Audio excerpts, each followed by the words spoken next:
کام لینے کی تلقین فرمائی۔ سنن ترمذی میں یہ حدیث موجود ہے۔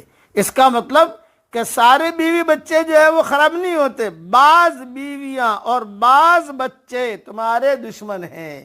جو خیر کے کام سے روکے وہ تمہارے دشمن ہیں۔ نماز سے روکیں، تبلیغ کو جانے سے روکیں، حج کرنے سے روکیں، دین کا کام کرنے سے روکیں، کوئی بھلا کام کرنے سے روکیں، رکاوٹیں ڈالیں، سمجھ لو کہ یہ جو ہے ٹھیک نہیں ہے۔ اس لیے ان کے پیچھے تو مت چلو، لیکن اپنے پیچھے چلنے کی ان کو ترغیب دو۔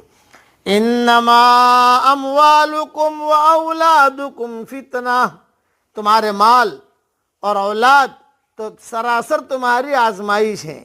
واللہ عندہ اجر عظیم، اور بہت بڑا اجر اللہ کے پاس ہے۔ اس کی بھی تشریح سن لیجئے۔ جو تمہیں کسب حرام